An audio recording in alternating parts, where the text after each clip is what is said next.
This is Anish Chauhan and this is Equilibrium Security. It's time to tackle your biggest cybersecurity challenges head on. Hello and welcome to the Cyber Hot Seat, where we tackle your biggest cybersecurity challenges head on. And on this episode, I'm really pleased to say we've got a really interesting challenge that we're going to be taking on. Now, we always talk about risks that businesses either choose to address or risks that we choose to accept. But there's a risk that many people listening to this might not have even thought about, and that is the risk of people that those we choose or maybe overlook to hiring. And in this episode 23, I'm really pleased to be joined by Sarah Price from Cyber Girls First, who's got a really interesting story that we can kick off with, and will take us perfectly into this episode of the most overlooked cyber risk of those that we don't hire. So, hi Sarah, thanks for joining me. Hi Anish, lovely to be here. Yeah, thanks. So, you've been in technology for a number of years, number of decades, actually. I don't think you'll mind me saying. And back then, I know that even if we think back maybe 2 decades ago, cyber certainly wasn't a term, and cybersecurity really was, as we chatted earlier about risk and compliance. And so, how have things evolved, first of all, before we get into the episode, from what you've seen, Sarah?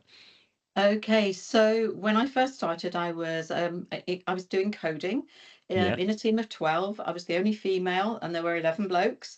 So I ended up having to be one of the team, one of the blokes, and I got taken to the pub yeah. and treated just the same as all of the other blokes in the team. Hmm. And that kind of evolved from there, basically. I would say the last 10 years, I've actually been in cybersecurity as a profession, and I Yeah, think that's the difference. We used to have technology roles and risk and compliance who used to do the sort of yes. bulk of the things that we see now. Yeah, Now, technology roles have obviously expanded. There's lots of tooling now that you have to get to learn, etc. So things have evolved dramatically. yeah, Cybersecurity, very broad now and a very broad yeah. brush. You ask two people, what does cybersecurity mean to you?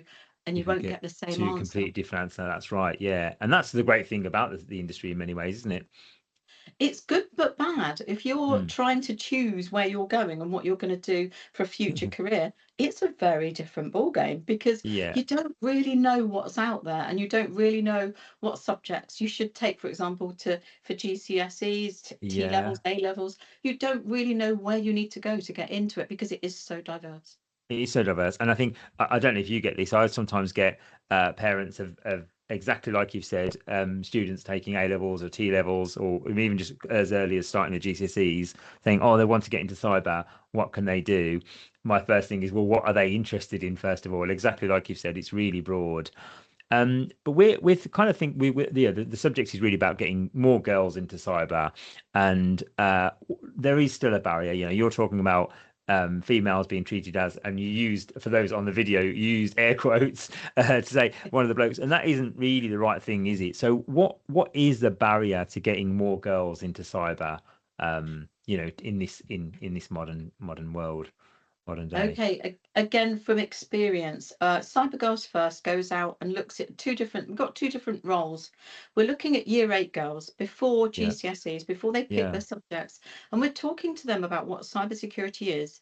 But the Hmm. biggest thing we're enabling them to do is to see women who have been in cybersecurity roles or are in cybersecurity roles. We've even had somebody that claimed to be a spy come along to one of the sessions and talk to the Okay. girls about how that Yeah. was. Our founder, Pat Ryan, absolutely Yeah. lovely lady who formed Cyber Girls First. Right. She was in intelligence a long time ago, which was a Hmm. very unusual role for a female. So what we're finding is that the girls believe that cybersecurity is more for boys. And that's kind of an ethos that's been passed down the road, realistically. Yeah. Television programs, I think, and anything hacking is seen to be something with boys sitting hoodies in a Yeah. corner Hoodies in a of a corner. room Yeah. doing Hmm. doing stuff, and it's Yeah. not really like that. There is such a thing as ethical hacking. Sure. So Cyber Girls First has now actually moved on as well, into a slightly separate role. We're looking at now first year A or T level students. Okay. So girls that have already chosen to do their subjects in some sort of STEM subject, so it could be science, computer Hmm. science, it could be technology, it could be that they've decided to take computer studies in some way, shape, or form, or indeed Yeah. mathematics and languages. Now, that's a very different ball game, and they're in a slightly different position. The year eights haven't chosen kind of where they are, what they're doing. They're still No. quite young, and they've still got Very options to young. Yeah. flex. For those lower six or lower in their career, Mm. they've already started choosing their subjects, what they like. The biggest thing for cybersecurity, which I found again from experience, is people who like data. Okay. Yeah. I'm very curious. I've been curious since I was born, and I went through my youth, obviously looking at things, finding out things, reading things, did a lot of reading. But when something was given to me, I wanted to know not only what it was, but how did it work? Yeah. Why did That it kind of work the way it inquisitive nature. Yeah. Yeah, always trying to keep data. Do you know what? I'm still learning. I'm still learning it even today in cybersecurity. And I think that's what you need. You need an Mm. inquisitive nature. You need to understand that cybersecurity, what you learn to yesterday, isn't necessarily what you're going to need to know tomorrow. Sure. So it's Yeah. adapting, adopting change as if it's just part of the normal regime. So girls get very little careers knowledge and Mm. experience at Yeah. school, we're finding. Having access to females who've been in the role who are in the role has made such a difference. They can ask us questions that perhaps they wouldn't ask at school as well. So we're Yeah. separated from the school day. We Yeah. run cyber sessions just on a daily basis, sort of 9:30, 2:30, keep it within school hours. Mm. And we talk to the girls about the different job roles, different models, different language skills, for example, are absolutely invaluable.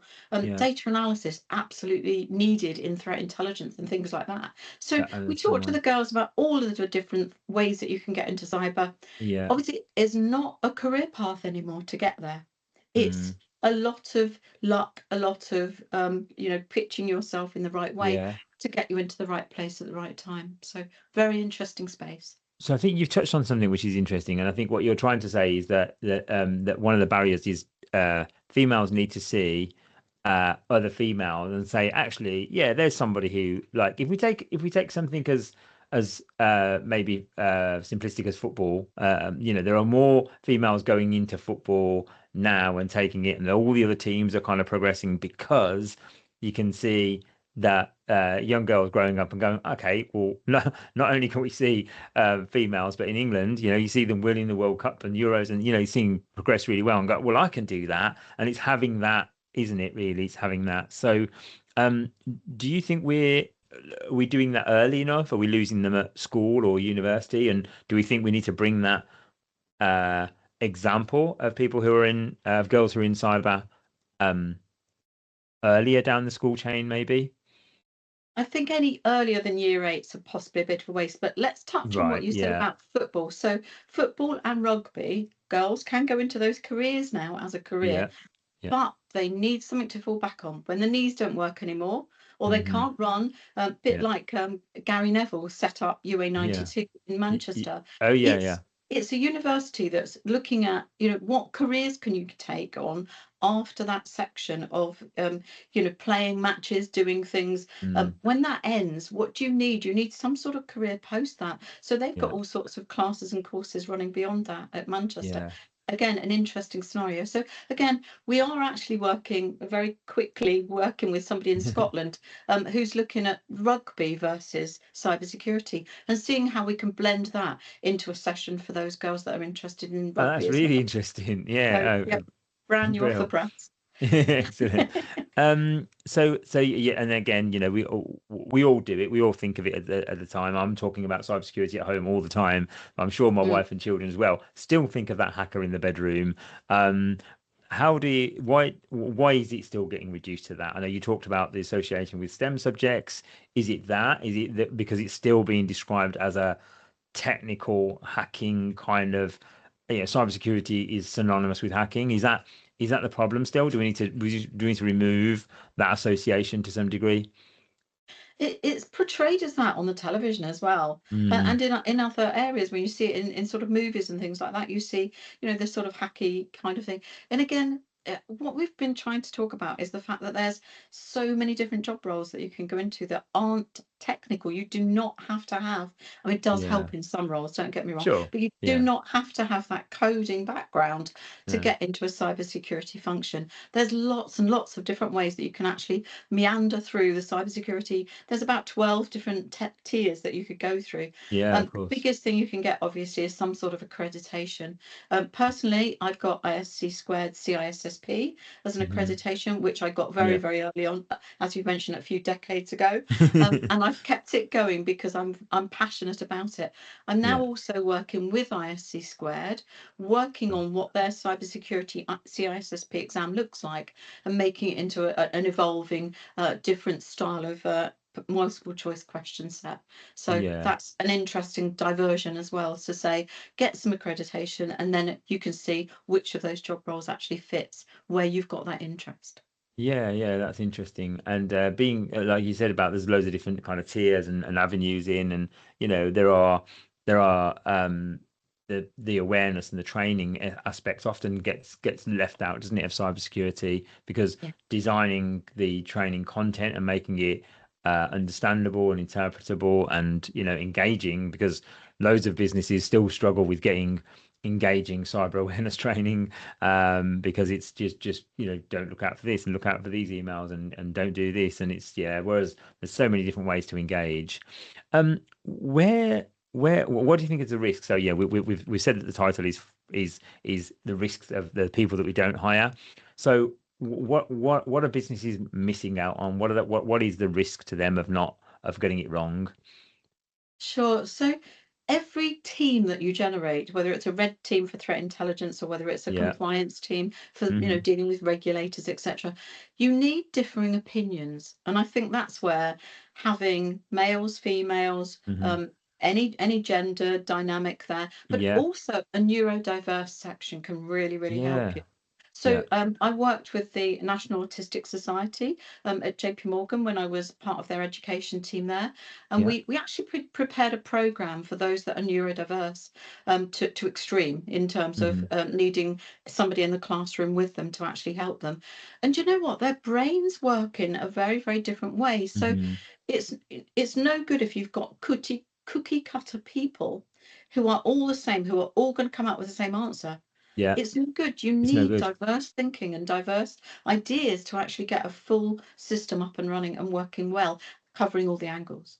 So missing out on that diversity, yeah, that's a really good point actually. So do have does have that have you got any examples of where, or in your experience, where having that diversity has actually improved an organization's security, or is it because these things often get, certainly from a race perspective, or a gender perspective, there's such a thing as positive discrimination, right? And we don't want people to be taken into roles as to tick proverbial boxes. But where have you seen organizations actually improve their security by bringing in that neuro and diversity as well?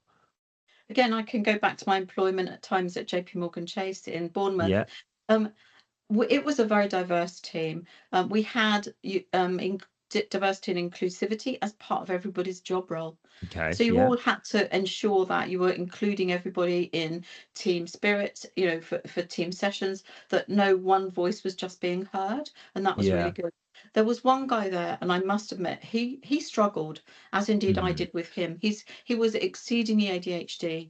Yeah. He would come in the mornings and he would sit down and he would eat his breakfast on his own. He would be Hmm. on his own a lot thinking. But my goodness, when he did open up, it was absolutely incredible.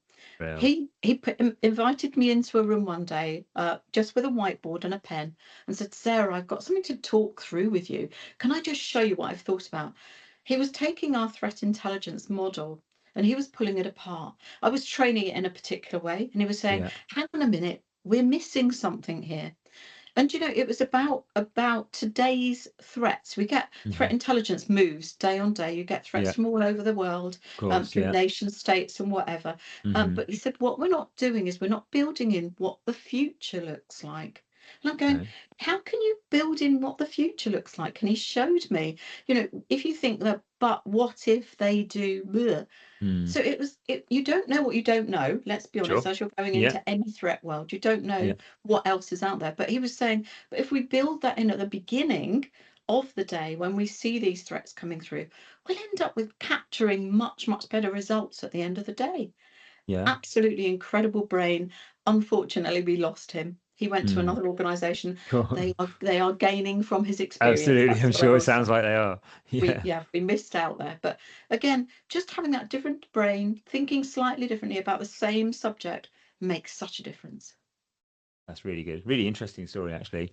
Um, do do in the scenario you just described, you were able to support, or certainly that individual was able to come to you. How well do you think organizations actually understand how to support different types of thinkers? Because there is I guess I think we're reasonably unique in the cybersecurity industry because we are very neurodiverse as an industry, probably more so than, I don't know, let's just say banking, Mm. something along those lines. Mm. Whereas I think because we have that diversity, it's kind of kind of assumed to some degree that a cyber team will be neurodiverse. But how well are organizations able to support those different types of thinkers? Because let's say if we have a red team and everybody operates in a certain way, oh, sorry, there's a methodology that everybody needs to kind of operate. But how well are organizations able to support those different types of thinkers and get the best out of each individual? Again, I think the answer for that is through education. Okay, Again, yeah. very, very lucky. Worked for a global large organization that included neurodiversity and diversity in absolutely everything they did. Now, Yeah. I will say over the last, I would believe, a year and a bit, a lot of those Hmm. diversity and inclusion budgets have been cut in That's multiple a shame. companies Yeah. because there's been directives, particularly in the US, where you don't do that anymore. You don't Mm, need to do that anymore, it seemed. right. Yeah. But I think we're going to lose out as a result of that because those Mm, budgets have disappeared, and therefore working with neurodiverse individuals, which is an amazing. I've got several mentees still that yeah. I'm dealing with. Do you know what I mean? Where I'm enabling them in the workplace, Yeah. and they can offer so much if you have time for them, and that's Yeah. the biggest thing. It's about making that time. But now it's kind of rolled in, it's part of your day job, it's not really a budgetary involvement, and you're not really hiring for that neurodiverse strain anymore. You are just hiring. You're not in Yeah. that same space. It makes a big difference, I think, to where that organization is. Larger organizations, I think, are able more to cope with that sort of thing, Mm, but smaller organization, you might find that individual falls behind, can't keep up with the yeah. pace because they think differently, they do things differently, and they worry a lot about fitting in to the Right. organization too. In smaller organizations, it's more difficult, is it? Yeah. Yeah, I Okay. believe so. Yeah. Yeah. Yeah. Yeah. Is it, I'm just going to backtrack over something you just said. Is it the fact that are is it this assumption that we've fixed um diversity and inclusion, and therefore that's why it's like it's not being given the attention perhaps it should have? Or is it the fact that it's just driven by the bottom line or driven by budgets, or what are you seeing as the problem there? So some of it stems from a very famous president in the United States, where he's cut all of his budgets, and it Yeah. falls down from there for some of the larger US-driven Yeah. organizations. But a lot of companies feel that the diversity, in other words, male-female thing, has disappeared because Okay. they've got now to a level of equality. They're calling it Hmm. equality, but to my Yeah. mind, it's not quite equal when you've got Sure. maybe 25% women and the rest are males in an Mm. organization. It's Yeah. not quite met that, but gender pay gap things are telling us that the gender pay Yeah. gap has gone away. So there's Mm. lots of markers out there that are saying you don't really need to spend the amount of money on this anymore, which Yeah. has thrown a lot of companies into different ways of working. Different So ways of working. Yeah. yeah. Um, what you've done some really work. I'm going to sort of just pivot the conversation slightly. But I know that you've done some really interesting work around cyber escape rooms and trying to get that kind of as an angle. So not so tech heavy, not so focused around that, but the cyber escape room kind of brings out analytical thinking and the kind of, the problem solving aspect of cybersecurity. Tell us a little bit about that. Okay, so I first met physical escape rooms at JP Morgan Chase. We Yeah. had kit that you used to drag around in huge, great boxes, Yeah. set up fake rooms and enable, not really, because we weren't allowed to lock the doors because of Okay. health and safety, but you Yeah. had to find the key to get out of the room. And that was Yeah. a physical escape room. Okay. With Cyber Girls First, we've had to generate materials and training for year 8s. Yeah. There are Okay. there are some companies out there doing stuff in that world, Hmm. but not many individuals are actually looking at what do they need to know? How can you get them into basic ciphers, into basic encryption, into basic Mm. shredding, into Yeah. basic phishing, Hmm. without days and days of information being shared. Yeah. So what we've tried to do with the cyber escape room called Museum Heist, Okay. it's basically it's a set of puzzles. It's a very big story. It went round in my head for about 2 months before it came Okay. out properly into a Yeah. working version. It's a very big story about a local museum to myself Yeah. that has something go missing. Okay. It has newspapers, it has people, it has storyline. It's got quite a large storyline. The big 3 clues that they need to find during the session, it's about an hour-long session. You Mm. need to find just 3 clues. I've actually amended it a little bit. I'm on version 2 now, and we're Okay. looking at adding a few more little things at the end to do with Yeah. different codes, like adding Morse code and things like that, where we Yeah. can Yeah. get a bit musical as well in the environment. But the idea is that you work through puzzles, you work through materials, and you try to find, for example, where is the museum is the first one. What's Right. its Okay. Yeah. name? And you've Mm. got testers along the way. So you can take a QR code and you can go and test to see if you've got it right, Right. to see if Okay. the answer's right. If Yeah. you haven't got it right, you can go back to the working. So Yeah. it is about really looking at data, exploring the data, using ciphers to change the data from one set of Mm. non-meaning information into Yeah. something that means something to an application. For example, what 3 words? Where you Yeah. can actually then type it in, you can get to a place, and then you can say what museum is near that. So Okay. it's trying to get those analytical skills. And do you know Yeah. what? The girls actually come alive in those sessions. Oh, I bet. They I are bet. they are each table wants to win. Do you know what I mean? It's like Okay. Yeah. it is a bit competitive, Of although there course. aren't any prizes. It's just a case of find the Yeah. puzzle, do the puzzles more or less at your own Hmm. speed. And they love it. The room comes to life. There's lots of discussion. There's lots of discussion about which cipher to use, how it's going to Hmm. come out. And suddenly the girls are actually doing stuff Yeah. that they may have talked about a bit at school, but they're Yeah. doing stuff now. They're actually doing it themselves. That's the difference. A lot of people, as I found out in my education career, is you find out through doing rather than just by learning from a screen. So For sure. it's much better if you can get that hands-on information. Rooms comes to life and you get through the clues very quickly, having a laugh along the way. Again, lots of red herrings. You have to place red Of herrings course. in Yeah. Yeah. suitable places so that Yeah. they can go down slightly the wrong path as well. Yeah. So getting that balance right is quite difficult, but I say we're now on version 2. So we're Excellent. looking forward to piloting that shortly. Oh, that sounds really good. So what you've done actually there is just tee me up for my next question perfectly, which is there's obviously a skill there, isn't there, that we're potentially overlooking. Is there a skill from what you've seen with the cyber escape rooms that we're undervaluing, that we're missing in cyber security? To me, it's just the love of data. Yeah. Another way I'm using data is I'm doing my family tree at the moment. Okay. That has been an absolute crazy situation. I didn't realize how it was going to be. I thought it'd Yeah. be really, really quick and quite simple, but it's been diverse and it's been all over the place in different parts of the world. And Yeah. now I'm using tooling that actually involves AI. Okay. So you Yeah. put in a search for a particular Yeah. person and a particular data Mhm. set of data, and then overnight the application that I'm using sends me information about, is this the person that you're looking for? So for me, it's taken away some of that grunge Sure. and taken Yeah. away some of that fun, but it's all about data. And sometimes, unfortunately, birth certificates don't actually give you the right people or the right name. No.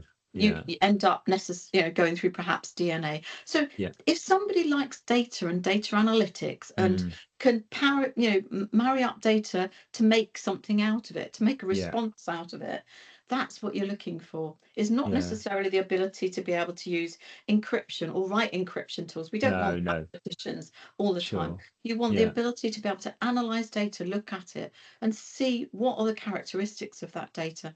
Does it Yeah. smell right? Does it look right? Is it a Hmm. bit risky? If so, Yeah. what is the risk? And that's again where I think, there's lots of different ways that you can get girls interested in, and Yeah. particularly girls interested in that area, to say, this is the sort of thing you do every day. Are you interested in it? Yeah. And You're the interested in that? girls often Yeah. don't realise that that's the sort of inquiry in mind that you need to have on a day-by-day basis. And I think what we're saying is that we perhaps defining cyber skills too narrowly, aren't we? We're saying you need to be able to code, you need to be able to hack, you need to have an interest in computers, you need to, or you need to have script in Python. That's what we're defining as cyber skills, aren't we, at the moment, I think.